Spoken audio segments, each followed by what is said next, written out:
بسم اللہ الرحمن الرحیم۔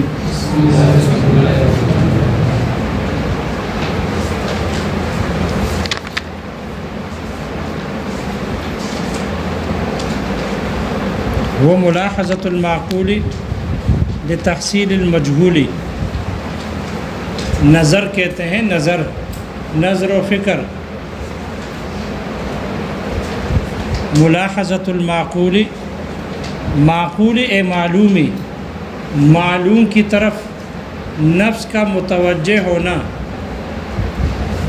معلوم کی طرف نفس کا متوجہ ہونا، لتحصیل المجہول، مجہول حاصل کرنے کے لیے۔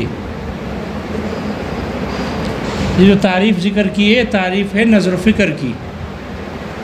نظر و فکر کی ایک تعریف آپ پڑھ چکے ہو، ترتیب امور معلومۃ لیتعدی ذلک الترتیب الی المجہول، الی المجہول، مجہول تک ہو، تصوری ہو یا تصدیقی ہو۔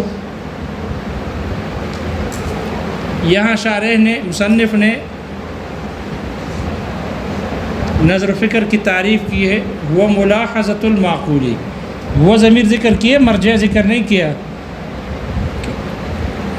اس لیے وہ سے کیا مراد ہے، کیونکہ پیچھے ذکر ہو گیا الاکتساب بالنظر، جو نظر و فکر سے حاصل ہو،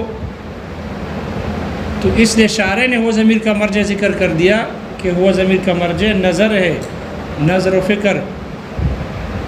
تو نظر و فکر کی تعریف ہے ملاحظۃ المعقول، معقول معلومی، معلوم کی طرف نفس کا متوجہ ہونا، لتحصیل المجہول، مجہول کو حاصل کرنے کے لیے۔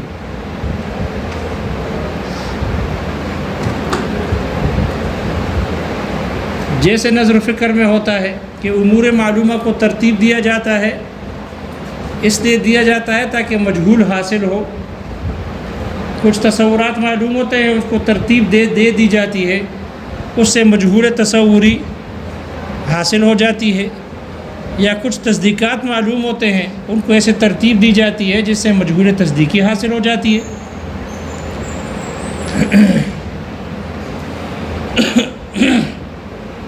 یہاں سوال یہ ہے کہ وہ ضمیر کا مرجع کیا ہے، تو شارح نے واضح کر دیا کہ وہ ضمیر کا مرجع نظر ہے، جو پیچھے ذکر ہو گیا، نظر ہے، نظر فکر۔ تو نظر فکر کی تعریف ہے۔ پھر یہاں سوال کیا کہ یہاں مصنف نے لفظ معلوم کو چھوڑ کر معقول کو ذکر کیا، وہ ملاحظۃ المعقول، ملاحظۃ المعلوم کہنا چاہیے تھا، امور معلومہ کی طرف، امر معلوم کی طرف نفس کا متوجہ ہونا، مجہول حاصل کرنے کے لیے۔ تو معلوم کی جگہ معقول کیوں ذکر کیا؟ معلوم کا لفظ کیوں نہیں لائے؟ جیسے کہ باقی مناطق نے معلوم کا لفظ ذکر کرتے ہیں۔ تو شارح نے کہا کہ یہاں مصنف نے معلوم کا لفظ چھوڑ کر معقول ذکر کیا چند فوائد کی وجہ سے۔ معقول کے لفظ میں چند فوائد ہیں۔ پہلا فائدہ یہ ہے کہ اگر معلوم کا لفظ ذکر کرتے تو معلوم تو علم سے نکلا ہے، اور علم کی 6 معانی ہے، 6 تعریفات ذکر ہو گئی، 8 ہے، 13 ہے، 20 تک تعریفیں کی گئی ہے۔ تو علم کے تو بہت سارے معانی ہیں۔ تو پھر یہاں وہ ملاحظۃ، اگر معلوم کہتے تو معلوم علم سے ہے، اور علم کا کون سا معنی مراد ہے؟ علم کا لفظ چونکہ مشترک ہے بہت سارے معنوں کے درمیان، اس لیے مشترک لفظ سے، چونکہ یہاں نظر و فکر کی تعریف ہے، اور تعریف یاد کر رکھنا، تعریف میں ایسی چیز ذکر کی جانی چاہیے کہ جو مشترک نہ ہو، کیونکہ مشترک، ظاہر بات ہے مشترک یہاں علم کا کون سا معنی ہوگا؟ پھر اس کے لیے دلیل کی ضرورت پڑے گی، قرینے کی حاجت پڑے گی، متکلم کے بیان کی ضرورت پڑے گی۔ اس لیے تعریفات میں مشترکات سے بچا جاتا ہے۔ تعریف میں مشترک لفظ کو، چیز کو ذکر نہیں کیا جاتا، ناپسندیدہ ہے۔ اور معلوم کا لفظ چونکہ علم سے ہے، اور علم کے 6 معنی تھے، وہ مشترک تھا 6 معنی کے درمیان میں یا 8 معنی کے درمیان میں، یا 20 معانی کے درمیان میں۔ اس لیے مصنف نے چونکہ نظر و فکر کی تعریف تھی، اس لیے تعریف میں مشترک سے بچنے کے لیے معلوم کا لفظ چھوڑ دیا اور معقول کا لفظ ذکر کیا۔ پہلا فائدہ تو یہ ہے کہ تعریف میں لفظ مشترک سے احتراز کیا جاتا ہے، بچا جاتا ہے، اس لیے مصنف نے معلوم کا لفظ ذکر نہیں کیا اور معقول کا لفظ ذکر کیا۔ دوسرا فائدہ یہ ہے اس بات پر تنبیہ کرنے کے لیے کہ یہ جو نظر و فکر ہے یہ صرف امور کلیہ میں جاری ہوتے ہیں، جزیات میں جاری نہیں ہوتے۔ مصنف معلوم کا لفظ چھوڑ کر معقول کا لفظ اس لیے لے آئے تاکہ اس بات پر تنبیہ ہو، خبرداری ہو کہ یہ جو نظر و فکر کی تعریف ہے یہ امور کلیہ میں جاری ہوتے ہیں، امور کلیہ میں ترتیب دی جاتی ہے۔ نظر و فکر کی تعریف امور کلیہ میں بیان کی جاتی ہے، امور جزیہ میں تعریف جاری نہیں ہوتی۔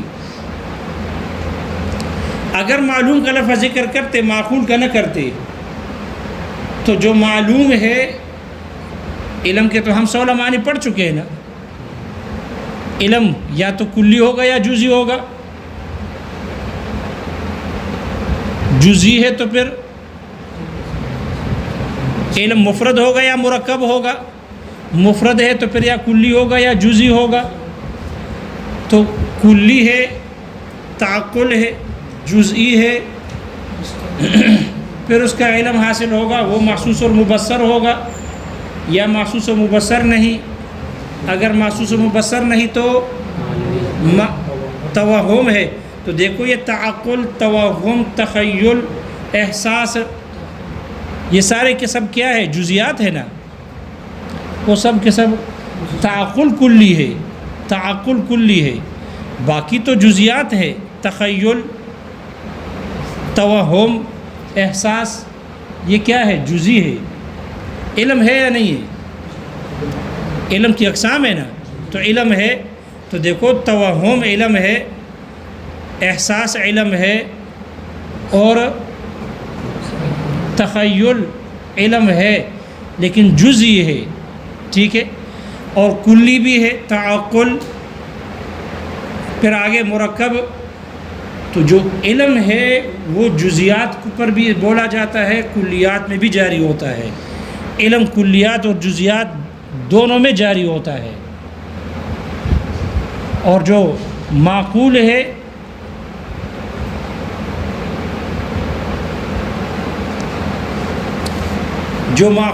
معقول وہ صرف کلیات میں جاری ہوتا ہے، جزیات میں نہیں۔ وہ کلیات میں جاری ہوتا ہے، جزیات میں، اس طرح کہ پیچھے گزر چکا۔ عقل کلیات کا ادراک کرتی ہے،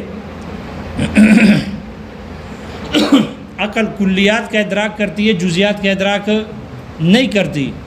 اس لیے مصنف معلوم کی جگہ معقول لے آئے اس بات پر تنبیہ کرنے کے لیے کہ یہ جو نظر و فکر ہے یہ امور کلیہ میں تو جاری ہو جاتے ہیں لیکن امور جزیات میں جاری نہیں ہوتے۔ اگر یہاں معلوم کا لفظ لاتے تو پھر نظر و فکر جیسے کلی میں جاری ہوتی ہے جزیات میں بھی جاری ہوتی، حالانکہ نظر و فکر جزیات میں جاری، کچھ سمجھ میں آ رہا؟ کیسے نہیں ہوتی جاری؟ دیکھو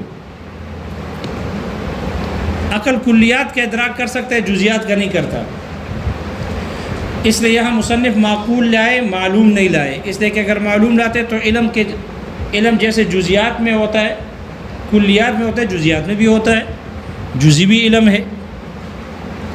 اور یہ تعریف ہے نظر و فکر کی۔ نظر و فکر کہتے ہیں امور معلومہ کو ترتیب دینا۔ یہ ترتیب کیوں دی جاتی ہے؟ تاکہ امور مجہولہ حاصل ہو جائے۔ تو یہ جو ترتیب ہوتی ہے نا یہ کاسب بنتی ہے مجہول کو حاصل کرنے کے لیے، اور مجہول مکتسب بنتی ہے۔ تو نظر و فکر میں امور معلومہ کو ترتیب دی جاتی ہے مجہول کو حاصل کرنے کے لیے۔ نظر و فکر کی تعریف میں کاسب بھی ہوتا ہے، مکتسب بھی ہوتا ہے۔ امور معلومہ کو ترتیب دینا یہ کاسب ہے، اس کے ذریعے سے مجہول کو حاصل کیا جاتا ہے، مجہول جو حاصل ہوتی ہے مکتسب کیا ہوتی ہے؟ مکتسب. تو مصنف معلوم کی جگہ معقول لے آئے. کیوں؟ اس لیے کہ یہ جو ترتیب ہوتی ہے یہ کلی ہے. معقولات امور کلیہ میں ہوتے ہیں. عقل کلیات کا ادراک کرتی ہے، جزیات کا نہیں کرتی. اور یہ جو معلوم ہے، علم ہے، یہ تو جزیات میں بھی جاری ہوتی ہے. جزیات بھی علم ہے اور کلیات بھی علم ہے. تو اگر علم کا لفظ ذکر کرتے تو پھر کیا ہوتا؟ جزیات کو ترتیب دینا، جیسے کلیات کو ترتیب دے کلیات کو حاصل کرنے کے لیے. پھر معنی یہ ہو جاتا امور معلوم ترتیب امور معلومت اے جزیت. پھر امور جزیہ کو ترتیب دینا تاکہ امور مجہولہ یعنی جزیات حاصل ہو. تو پھر جزئی کاسب بنتا معلومہ اور جزئی ہی مکتسب بن جاتا. حالانکہ جزئی کے بارے میں اصول یہ ہے الجزئی لا یکون کاسبا ولا مکتسبا. جزئی نہ کاسب بن سکتا ہے اور نہ ہی مکتسب بن سکتا ہے. جزئی کے ذریعے سے دوسری جزئی کو حاصل نہیں کیا جا سکتا، اور جو جزئی حاصل ہوتی ہے جزئی سے بھی حاصل نہیں ہو سکتی. جزئی دوسرے جزئی کو بھی حاصل نہیں کر سکتا اور جزئی کا خود علم بھی حاصل نہیں ہو سکتا جزئی سے. اس لیے مصنف معلوم کا لفظ نہیں لائے، معقول کا لفظ لے آئے. اس لیے کہ معقول عقل سے ہے اور عقل کلیات کا ادراک کرتی ہے، جزیات کا. تو امور معلومہ کو جو ترتیب دی جاتی ہے، نظر فکر کی تعریف ہے نا، تو نظر فکر میں امور معلومہ کو جو ترتیب دی جاتی ہے یہ کلیات ہوں گی. اور کلیت دوسری کلی کو حاصل کر سکتا ہے، ایک کلی سے دوسری کلی کا علم حاصل ہو سکتا ہے. اس لیے کلی کاسب بھی بن سکتی ہے، مکتسب بھی ہو سکتی ہے. اس لیے مصنف ملاحظۃ المعقول لے آئے، ملاحظۃ المعلوم نہیں لائے. کیونکہ اگر معلوم کا لفظ لاتے تو معلوم تو علم سے ہے، علم تو جزیات اور کلیات دونوں پر بولا جاتا ہے، دونوں علم ہے. تو پھر اس سے یہ لازم آتا کہ جو نظر و فکر ہے یہ جیسے کلیات میں جاری ہوتا ہے ایسے ہی پھر جزیات میں بھی جاری ہوتا. حالانکہ نظر و فکر جزیات میں جاری اس لیے کہ نظر و فکر سے اس میں تو کچھ معلوم کلیات کو ترتیب دی جاتی ہے مجہول کو حاصل کرنے کے لیے. تو اگر جزیات میں بھی جاری ہوتا تو پھر جزئی کاسب اور مکتسب بن جاتا. حالانکہ جزئی کاسب اور مکتسب نہیں بنتا. صرف اس بات پر تنبیہ کرنے کے لیے شارح کہتے ہیں مصنف ملاحظۃ المعقول ذکر کیا، معلوم نہیں لایا. تو یہ مسئلہ سمجھ میں آ گیا؟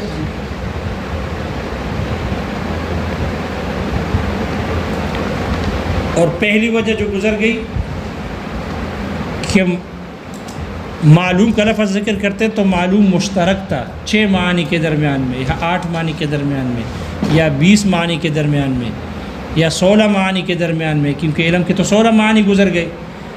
تو اب مشترک لفظ کا ذکر لازم آ رہا تھا تعریف میں، جبکہ تعریف میں لفظ مشترک کا ذکر کرنا درست نہیں. اس لیے معلوم کا لفظ چھوڑ کر معقول کا معنی لفظ لے آئے. اس لیے کہ معقول کا ایک ہی معنی ہے اور وہ ہے معلوم، اور وہ ہے معلوم. علم سے ہے 16 معنی ہے یا 6 معنی یا 8 معنی کے درمیان مشترک ہے، اور معقول کا ایک ہی معنی ہے کیا؟ معلوم. اس لیے تعریف میں لفظ مشترک کو چھوڑ دیا تاکہ مشترک لازم نہ آئے، اور ایسی چیز کو ذکر کیا جو مشترک نہیں ہے، جس کا صرف ایک ہی معنی ہے.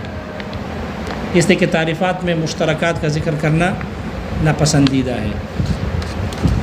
اور پہلی اور دوسری وجہ سمجھ میں آ گئی.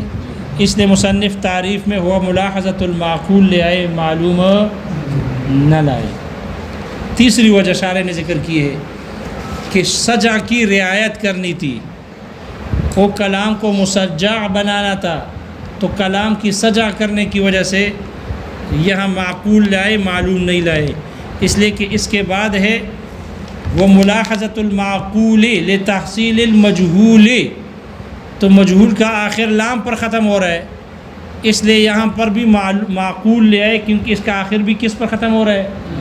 لام پر.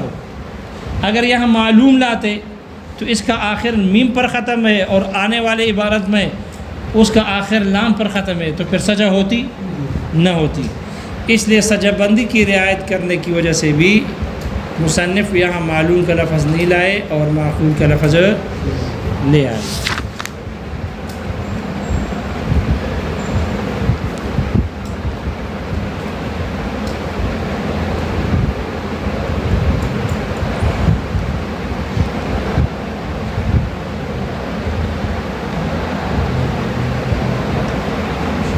یہ ہے نظر و فکر، اس پہ قیل و قال تھوڑا سا ہے لیکن میرے خیال میں ضرورت نہیں ہوگی۔ قیل و قال ہے، آپ کہتے ہو کہ جزئی جو ہے یہ نہ کاسب بن سکتی ہے نہ مکتسب بن سکتی ہے۔ کاسب اور مکتسب کیسے نہیں بن سکتی؟ اس لیے کہ زید کے جاننے سے ہمیں امر کا علم حاصل ہو جاتا ہے۔ زید جزئی ہے نا، زید کو جو کوئی جانتا ہے تو اس کے جاننے سے امر کا علم ہوتا ہے؟ نہیں ہوتا۔ تو زید جزئی ہے، اس لیے ایک جزئی کے جاننے سے دوسری جزئی کا علم حاصل نہیں ہوتا۔ اس لیے کہتے ہیں کہ الجزئی لا یکون کاسبا، کاسب نہیں ہوتا کہ ایک جزئی کے جاننے سے ہمیں دوسری جزئی کا علم حاصل نہیں ہوتا۔ خود جزئی کا علم بھی حاصل نہیں ہوتا۔ جزئی کا علم بھی جو ہمیں حاصل ہوتا ہے وہ جزئی کے ذریعے سے نہیں، کلی کے واسطے سے ہوتا ہے۔ اس لیے بعض حضرات نے اس کو بطور اشکال جواب کے ذکر کیا کہ آپ یہ کہتے ہو کہ جزئی کاسب نہیں ہو سکتا لیکن مکتسب تو بن سکتا ہے، اس لیے کہ جزئی کے ذریعے سے ہمیں خود جزئی کا علم تو حاصل ہو جاتا ہے۔ لیکن یاد رکھنا کہ جزئی کے ذریعے سے خود جزئی کا علم بھی حاصل نہیں ہوتا، اس لیے کہ ہمیں جو زید کا علم حاصل ہے، زید کے جاننے سے زید کی شخصیت ہمیں معلوم نہیں ہوتی، بلکہ وہ تو جو ہمیں معلوم ہو رہی ہے زید کی تشخص اور زید کی شخصیت جو ہمیں معلوم ہو رہی ہے وہ بھی ہمیں کلی کے ذریعے سے ہو رہی ہے، اور وہ کلی ہے انسانیت۔ انسان ہونا وہ کلی ہے۔ تو زید جو مشخص ہے، معین ہے، اس کی ذات کا علم ہمیں اس کے جزئی سے نہیں ہوتا، اس کے ذات سے نہیں ہوتا۔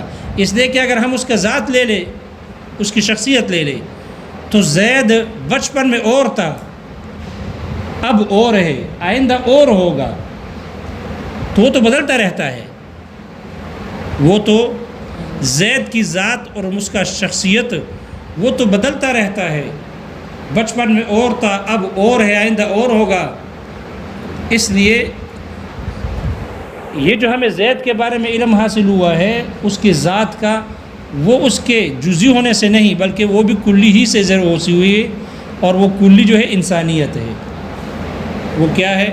انسانیت ہے۔ اس لیے کہا گیا کہ جزئی جو ہوتا ہے نہ کاسب ہوتا ہے کہ ایک جزئی کے جاننے سے دوسری جزئی کا علم ہمیں حاصل نہیں ہوتا، اور نہ ہی وہ مکتسب بنتا ہے کہ جزئی خود اس کی ذات کے اس سے ہمیں علم ہو، یہ بھی نہیں ہو سکتا، کیونکہ خود جزئی کی ذات ہمیں عباس کس سے معلوم ہوتی ہے؟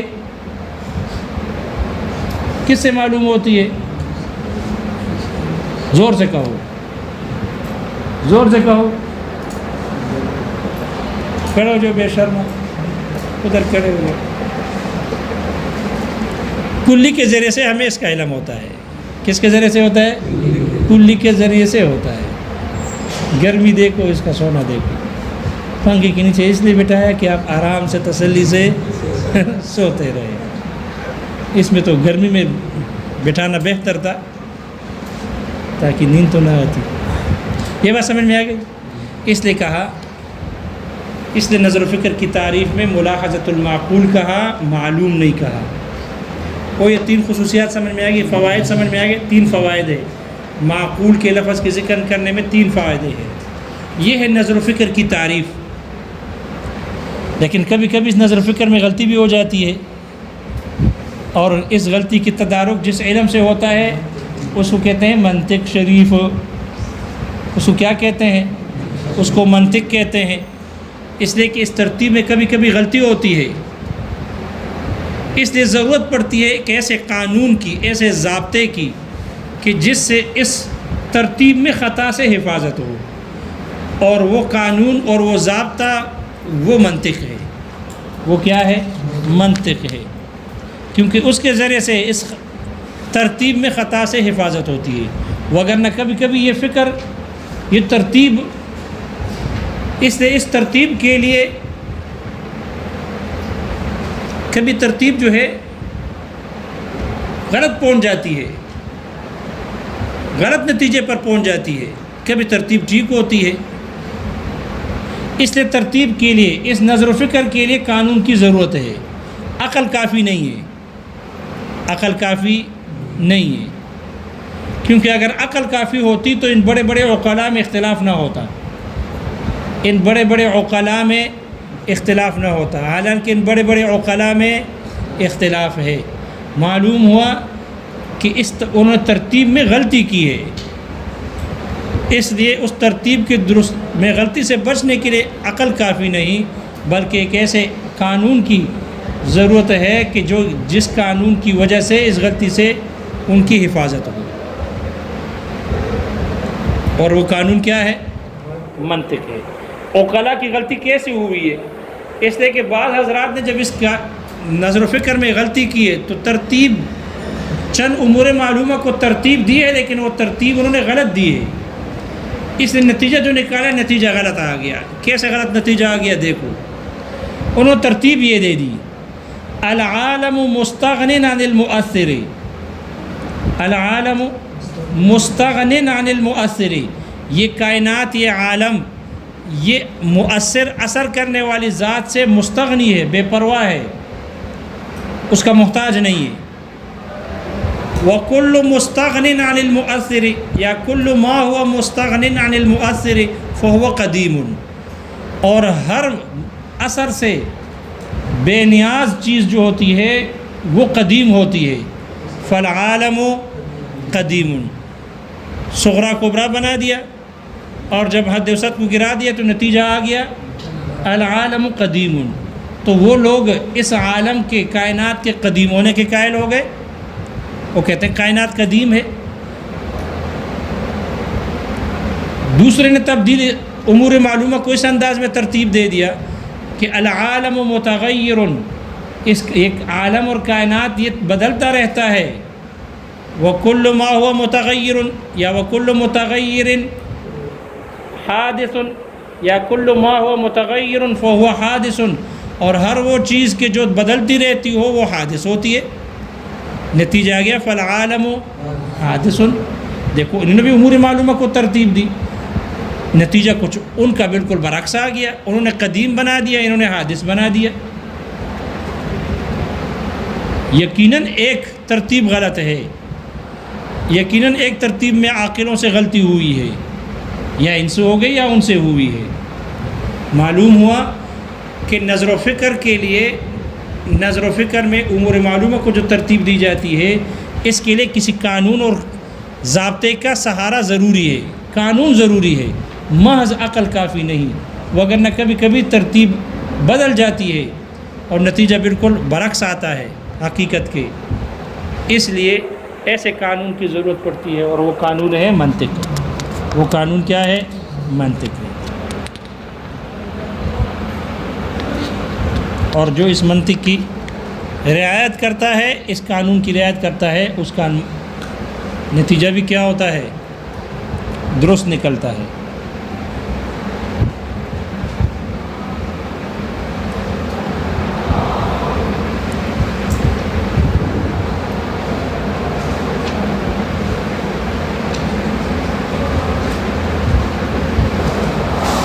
لہذا لوگ منطق کے محتاج ہیں.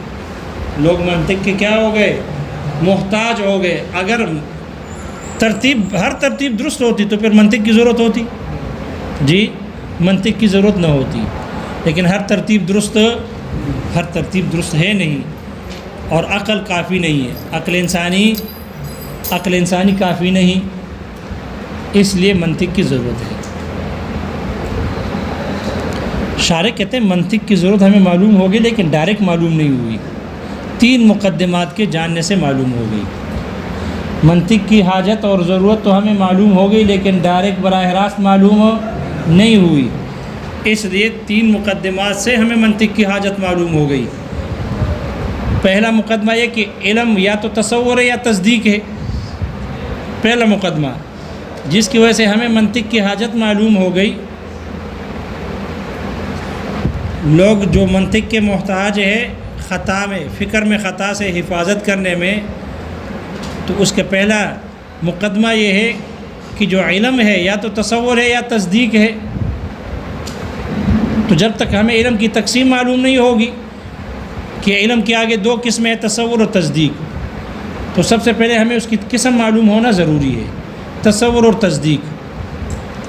پھر دوسرا مقدمہ یہ معلوم ہوا کہ ان تصور و تصدیق میں سے ہر ایک بعض بلا نظر کے حاصل ہوتے ہیں یعنی بدیہی ہے، اور بعض نظر و فکر کے ساتھ حاصل ہوتے ہیں یعنی نظری ہے۔ اور تیسرا مقدمہ یہ کہ جو نظری ہے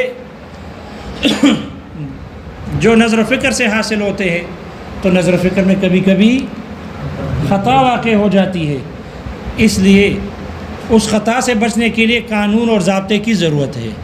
اور وہ قانون کیا ہے؟ وہ قانون کیا ہے؟ منطق ہے۔ تو دیکھو منطق کی حاجت، منطق کی ضرورت ثابت ہو گئی، لیکن 3 مقدمات کے جان لینے کے بعد، 3 مقدمات کے جان لینے کے بعد معلوم ہوگا۔ اس لیے منطق کی ضرورت ہے۔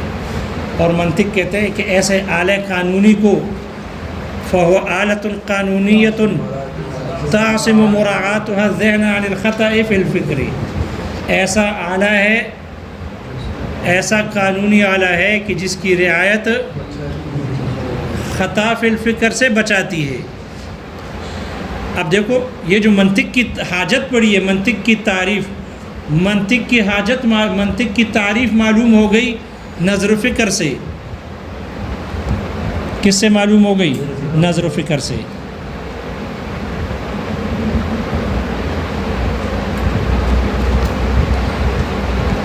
اس لیے تو منطق کی تعریف میں بھی نظر و فکر کی تعریف داخل ہے۔ نظر و فکر امور معلومہ کو ترتیب دینا، یہ جو منطق کا موضوع ہے، منطق کا موضوع کیا ہے؟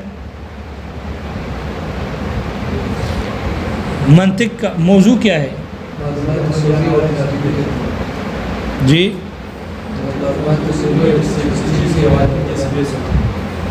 ہاں، ما یبحث فیہ عن عوارضہ الذاتیہ، مطلق موضوع یہ ہے۔ اور منطق کی غرض و غایت کیا ہے؟ صیانۃ الذہن عن الخطأ۔ تو یہ جو منطق کی غرض و غایت ہے، یہ منطق کی تعریف میں بھی شامل ہے۔ دیکھو منطق کی تعریف میں کہا وہ آلۃ قانونیۃ تعصم مراعاتها الذہن عن الخطأ فی الفکر، عن الخطأ فی الفکر۔ تو منطق کی تعریف کی، اس کی غرض و غایت کی طرف بھی اس کی طرح اشارہ ہو گیا کہ منطق کی حاجت، احتیاج الی المنطق بھی معلوم ہو گئی، منطق کی تعریف بھی معلوم ہو گئی، اور منطق کی تعریف کے ضمن میں غرض و غایت بھی معلوم ہو گئی۔ اس لیے کہ منطق، اسی لیے منطق کی غرض اور غایت فائدہ ہی یہی ہے کہ اس سے فکر میں خطا سے کیا ہو جاتی ہے؟ حفاظت ہو جاتی ہے۔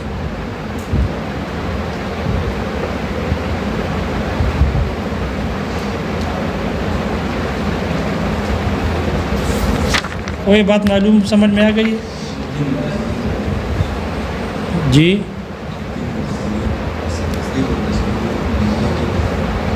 جی دیکھو، سب سے پہلے علم کی تقسیم معلوم کرنا۔ جب تک تصور تصدیق معلوم نہ ہوگا تو آپ کو منطق کی حاجت بھی معلوم نہیں ہوگی۔ جب علم کو تقسیم کر دیا پہلے مقدمے میں تصور و تصدیق کی طرف، پھر آپ کو پتہ چلا دوسرے مقدمے کے طور پر کہ کچھ تصورات بدیہی ہے اور کچھ تصورات نظری ہے، کچھ تصدیقات بدیہی ہے اور کچھ تصدیقات نظری ہے۔ اور جو نظری ہے وہ محتاج ہوتی ہے نظر و فکر کی، تو اس کے لیے نظر و فکر کی حاجت پڑتی ہے۔ اس نظر و فکر میں کبھی کبھی خطا ہو جاتی ہے، عقل انسانی کافی نہیں ہوتی۔ اس خطا کی حفاظت جس ضابطے اور قانون سے ہوتی ہے، وہ ضابطہ اور قانون کیا ہے؟ منطق ہے، وہ منطق ہے۔ دیکھو کتاب میں، مسئلہ آسان ہے، مشکل نہیں ہے، جو ہے وہ نیچے لکھا ہوا ہے۔ وہ ملاحظۃ المعقولی، ملاحظۃ المعقولی لتحصیل المجہول، متن نظر آ رہا ہے، وہ معقول یعنی معلوم کی طرف نفس کا متوجہ کرنا مجہول کو حاصل کرنے کے لیے ہے، یہ ہے نظر و فکر۔ وقد یقع فیہ الخطأ، اور کبھی کبھی اس میں خطا واقع ہوتی ہے۔ فاحتیج الی قانون، تو ضرورت پڑی، حاجت ہوئی ایک ایسے قانون کی، یعصم عنہ، کہ جس کے ذریعے سے حفاظت ہو، وہو المنطق، اور وہ منطق ہے۔ قولہ، دیکھو، وہو ملاحظۃ المعقول ای النظر، شارح نے وہ ضمیر کا مرجع بتا دیا کہ وہ نظر ہے۔ توجہ النفس نحو الامر المعلوم، امر معلوم کی طرف جانب، نحو کا معنی جانب، طرف، امر معلوم کی طرف نفس کا متوجہ ہونا، لتحصیل امر غیر معلوم، تاکہ ایسا امر حاصل ہو جو کہ معلوم نہیں۔ شارح کہتے ہیں وفی العدول عن اللفظ المعلوم، وفی العدول عن اللفظ المعلوم، معلوم کے لفظ سے اعراض کرنے میں، الی المعقول، معقول کی طرف، فوائد، چند فوائد ہیں۔ منہا، ان فوائد میں سے ایک یہ ہے، التحرز عن استعمال اللفظ المشترک فی التعریف، تعریف کے اندر لفظ مشترک کے استعمال سے بچنا ہے۔ ومنہا، اور ان فوائد میں سے دوسرا فائدہ یہ ہے، التنبیہ، خبردار کرنا ہے، آگاہ کرنا ہے، علی اس بات پر، ان الفکر انما یجری فی المعقولات، یہ نظر و فکر جو ہوتی ہے یہ معقولات میں جاری ہوتی ہے، ای الامور الکلیت، یعنی امور کلیہ میں، ان امور کلیہ میں، الحاصلۃ فی العقل، جو عقل میں حاصل ہوتی ہے، ان میں جاری ہوتی ہے، دون الامور الجزئیت، نہ کہ امور جزئیہ میں۔ کیوں؟ فإن الجزئیہ لا یکون کاسبا ولا مکتسبا، اس لیے کہ جزئی نہ کاسب ہوتی ہے اور نہ ہی مکتسب۔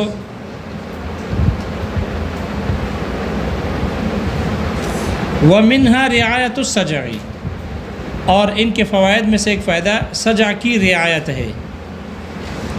قولہ وقد یقع فیہ الخطأ، دلیل دے رہے، بدلیل، اس دلیل سے، ان الفکر قد ینتہی الی نتیجۃ، فکر کبھی کبھی پہنچ جاتی ہے کہ ایسے ایک نتیجے تک پہنچ جاتی ہے، کا حدوث العالم، جیسے عالم کا حادث ہونا ہے، ثم فکر آخر، پھر ایک دوسرا فکر، الی نقیضہا، الی نقیضہا ای ینتہی الی نقیضہا، وہ ختم ہو جاتی ہے، پہنچ جاتی ہے اس نتیجے کی نقیض تک، کا قدم العالم، جیسے کہ عالم کا قدیم ہونا ہے۔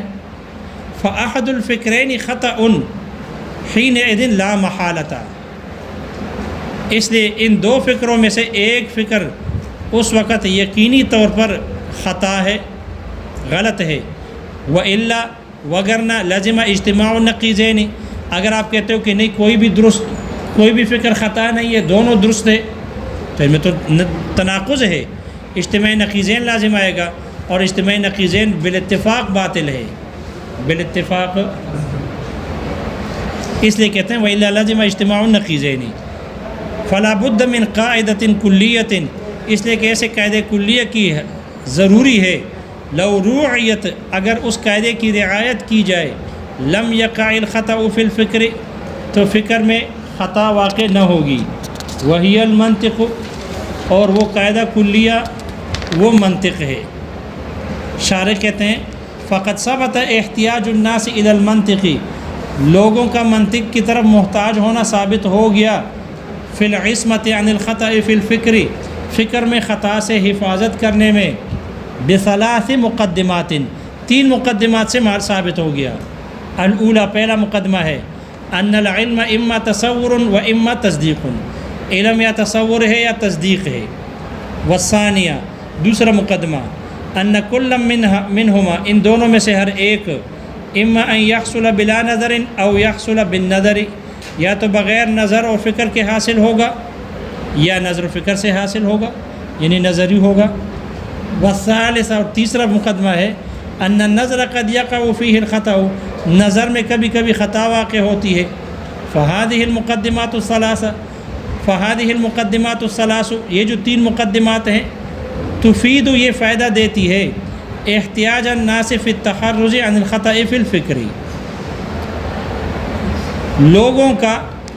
لوگوں کے محتاج ہونے کا فائدہ دیتی ہے فکر میں خطا سے بچنے میں، الی قانون، ایک قانون کی طرف محتاج ہونے میں کا فائدہ دیتی ہے، وذالک هو المنطق، اور وہ قانون وہ منطق ہے۔ شارح کہتے ہیں وعلم من ھذا، اس لوگوں کے محتاج ہونے سے معلوم ہوا، وعلم من ھذا، اس سے معلوم ہوا، تعریف المنطق، منطق کی تعریف بھی معلوم ہو گئی، ایضاً بھی بأنہ قانون، کہ ایک ایسا قانون ہے، تعصم مراعاتہ الذہن، کہ اس کی رعایت یہ ذہن کو بچا دیتی ہے، عن الخطأ فی الفکر، فکر میں خطا کرنے سے۔ فہاں ہونا، شارح کہتے ہیں یہاں پر علم امرانی، 2 چیزیں معلوم ہو گئی، من الامور الثلاثۃ، ان 3 چیزوں میں سے، التی وضعت المقدمۃ لبیانها، جن 3 چیزوں کے بیان کرنے کے لیے مقدمے کو رکھا گیا تھا، وہ مقدمہ رکھا گیا تعریف، موضوع، غرض، غایت کے لیے، 3 چیزوں کے بیان کرنے کے لیے مقدمہ بیان کیا جاتا ہے۔ اس لیے ایک شارح کہتے ہیں کہ یہاں سے 2 چیزیں تو معلوم ہو گئی ان 3 چیزوں میں سے جن کے لیے مقدمہ رکھا گیا تھا۔ کیا چیزیں معلوم ہو گئی؟ 2 کیا چیزیں معلوم ہو گئی؟ تعریف معلوم ہو گئی، غرض و غایت معلوم ہو گئی۔ بقی الکلام فی الامر الثالث، اور تیسری چیز میں کلام باقی رہ گیا، وہ ہوا، اور وہ تحقیق، اس بات کی تحقیق کرنی ہے، ان موضوع المنطق ماذا، کہ منطق کا موضوع کیا ہے، فاشار الیہ بقولہ، اس لیے شارح کہتے ہیں مصنف نے اس کی طرف اشارہ کیا اپنے اس قول سے، وموضوعہ المعلوم الی آخرہ، وہ مصنف نے آگے ذکر کی ہے۔ آگے پڑھیں تھوڑا سا۔